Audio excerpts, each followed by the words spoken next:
Hello, I'm Selina David, Regional Director with Hitachi Vantara. Today we're going to talk about personal narrative. There are different kinds of narratives and we will talk about them. But the best one is a self-effacing narrative where you have a very modest opinion of who you are. But unfortunately, the world is filled with a lot of people who allow the narratives of the people around them, about them, to influence how they lead their lives. And I want to talk about two counterproductive narratives that actually derail people from unleashing their full potential.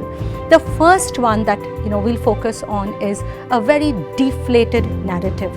Have you come across people, when their view of a glass half filled with water, a very common analogy that we are aware of. Some view it as a glass that is half empty and some see it as a glass that is half filled with water.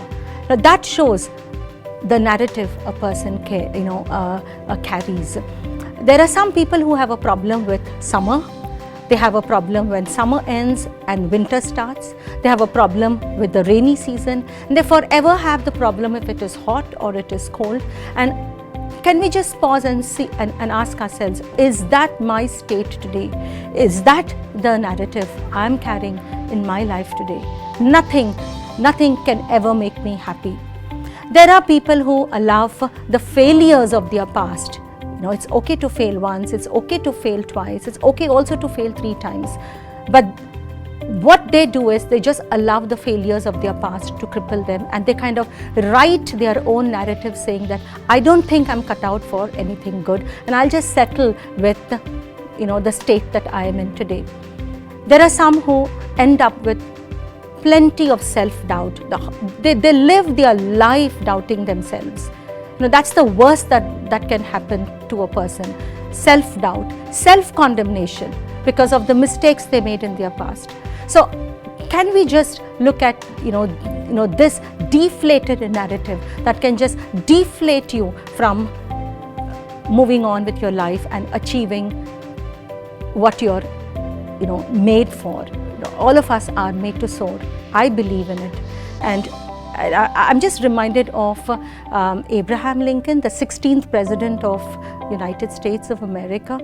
At the age of 22, he failed in a business that he had started on. He was quite young then. At 26, he had a nervous breakdown. Let's fast forward. At 46, 47, he ran for American presidential election and he lost it big time. But then the narrative, he didn't allow the deflated narrative to continue. And at 52, he won the American presidency. And what is significant is he actually led this whole movement that caused the Black Americans, the American Africans, to be freed from slavery that they were bound for ages. He is the man that led to their emancipation, and he did that at 52. In this great man's words, my concern is not whether you have failed, but whether you are content with your failure. The amount of rejection you receive is not a defining factor. What I really love the best about his quote is, success is still within your reach. So I want to encourage you not to let the limiting factors and your deflated narrative control your life. Now let's switch gears to another counterproductive narrative, which is an inflated narrative. Some people have a super inflated narrative of themselves.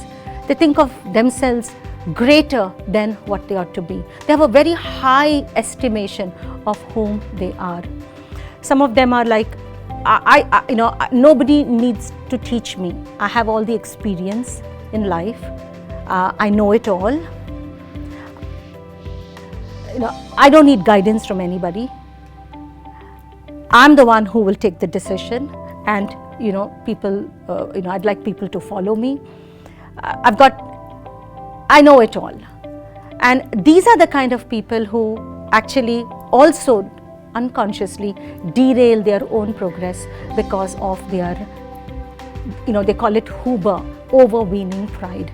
And we see in the Bible, King Nebuchadnezzar, how his overweening pride, he looked at his hands and he said, my hands have built this city. And as soon as he said that, he was brought down. Overweening pride can be a very, very big derailer. And this narrative in our minds around, about our accomplishments and what we can do and who we are, actually keeps us away from humility and can be quite counterproductive. So in summary, let's ask ourselves this question: how am I framing my narrative?